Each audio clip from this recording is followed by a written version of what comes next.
Okay, so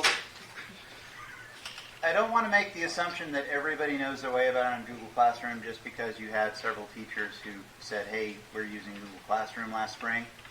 So I want to show you a couple things on it. First of all, when you go to Google Classroom, there should be a list of all the classes that you have signed up or accepted invitations for. I'm going to go ahead and click on into chemistry. Now, when you click into chemistry, I want to point out a couple things from the get-go here. On this first page, the stream, right here in the banner, I've got a link to an ongoing Google Meet. Okay, so you can click on that to join into the Meet if I've got it live. I do have to be in there for it to work, so you guys can't just click on it if I'm not there hosting a thing, or it won't, you'll just be waiting forever to get in. But there will be some times when you're stuck at home maybe and you've got to dial into what's going on. I'll usually try and live stream classes if I know I've got a student out. So you can click on that to get into it. On your main page right here, the stream, anytime that I post anything, whether it's an announcement, whether it's a new assignment, materials for you to review, it shows up right here in the feed in reverse alphabetical order. I've got a couple things. I had a few things already up there. These two assignments went live either yesterday afternoon or this morning. We'll take a look at those here in just a minute. But you can see that I've got two assignments on this page. It tells you when they're due. Okay, both of these are going to be due next Monday by midnight. You can also get to, you've got a list of upcoming things, usually on a sidebar there. You can also click on classwork, and classwork will pull up a list of any assignments that you might have. Okay? So when you click on one of those, if there's any stuff attached to it, you can click on the attachments. There's a couple assignments we're going to be looking at in particular today. Or a couple things we're looking at today has to do with scientific notation practice. One of those is a video. I've got the YouTube link to it. We're going to watch that together and talk about it in a little bit. But just in case you need to rewatch it, show your friends, embarrass your enemies, whatever you want to do with it, it's right there. And then this right here will take you to a Google Doc. Okay? Whenever I make an assignment through Google Classroom, one of two things will be the case.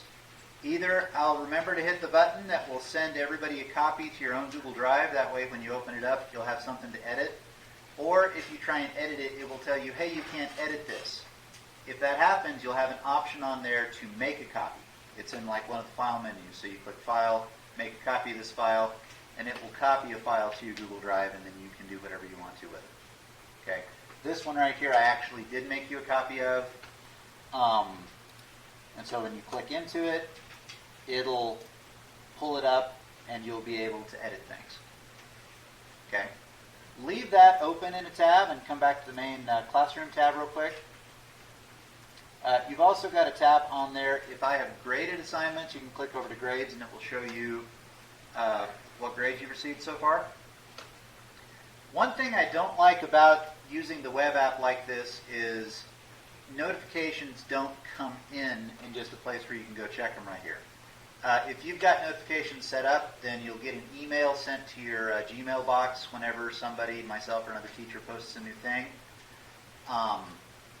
You can download the Google Classroom app for your phone and then sign into it using all your school email stuff. And then you do get a pop-up notification, you get a little red dot, whatever, that will tell you if you've got stuff coming up. So I think it's a good idea if you have that on your phone too. I know you probably have a million apps on there and don't have any room left, but it is a very handy thing. Other thing I wanted to show you today is something called Google Keep. Now Google Keep is one of several different ways that you can keep track of notes through your computer, through the cloud. I'm going to show you a few things on it because it is very simple and it's something you already have. You can get to Google Keep either by hitting your little app button at the bottom left corner on your Chromebook and looking for Keep. It should be on there. The other way you can do it is you can type in keep.google.com, or you can just come over on any Google page and hit this little cereal box thing right here. You can scroll through until you find it. It's yellow and looks like a light bulb. Okay? When you pull up Keep, now mine this morning told me that if I wanted to, I could turn on dark mode, and I like dark mode on everything, so I went ahead and told it yes. But let me show you how this works.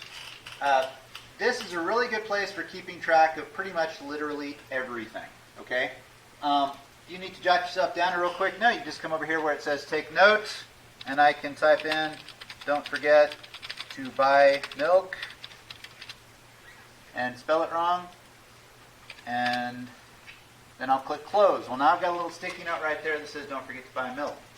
Now this little sticky note has a tag on it that says astronomy. It's not an astronomy tag, so I'm going to get rid of that tag. If I want to group my notes according to something I'm going to remember later on, like say, I'm going to call this maybe stuff I need to buy. So I'm just going to go hashtag stuff I need. And then it goes ahead and it makes a label called stuff I need. And if you look on my sidebar, I've got a thing there called stuff I need, and anything that I've tagged with that is right there. You can also come down here and you can just change a label or add a label. I'm going to get rid of that astronomy label right there. I'm going to come back to just straight up notes. I'm going to come back to the stuff I need thing here. You can color code things too. There's this little art palette right here. Let's say I want all of my reminders to be on little yellow sticky notes. I'm just going to click yellow. So now it's a little yellow sticky note. Okay?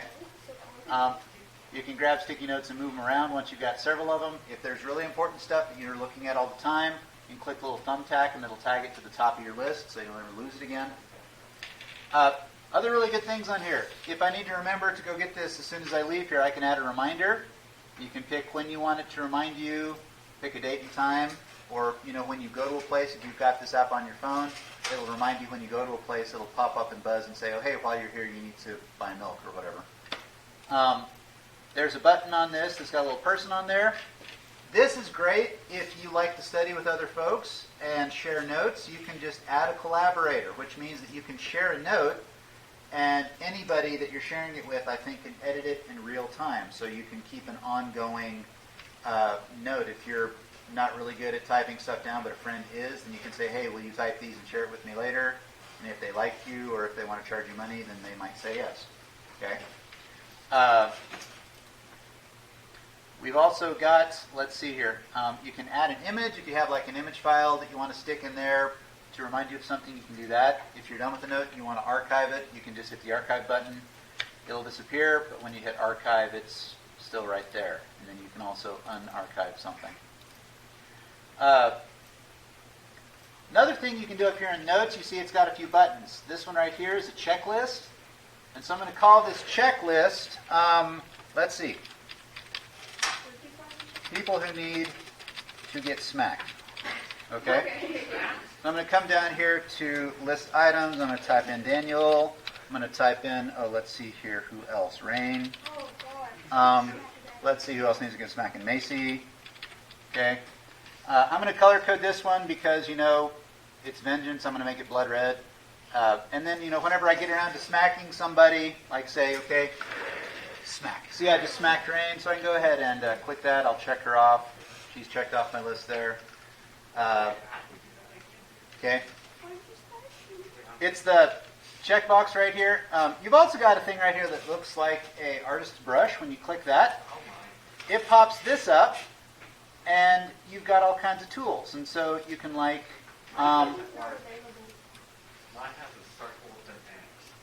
Yours has a circle with an X. It won't let you draw things? No, it says mine says not available. That's ghetto. That's hateful. Very sad. Great drawing next to me. So when I go back, and now I've got a note. Okay. I'm going to save this. Okay. There's a picture of your mom. Now it's in my notes. Okay. I'm going to put it over here. Actually, I want a tag picture of your mom so I can always look at her. So she's going to be up here at the top, no matter what. Good job. So, that's just one tool that you have. And the nice thing about this, it's all in the cloud. So if your computer dies, because you drop it out the window of your truck while you're going down the highway, or you lose it, or your dog pees on it or something like that, all of your notes are backed up in the cloud, and you can get to them through anything that can get internet as long as you know your sign-in. Okay? That is so cool. So, it's just a handy thing. If you want to use it, great. What I think is a great thing to use it for is for keeping track of passwords. Just start yourself a note, call it passwords, and you can, never be without passwords and stuff again. Okay, any questions about how that works? No, but thank you for showing me this because now I can organize my life. All right. So So I'm going to go ahead and wind up my recording here.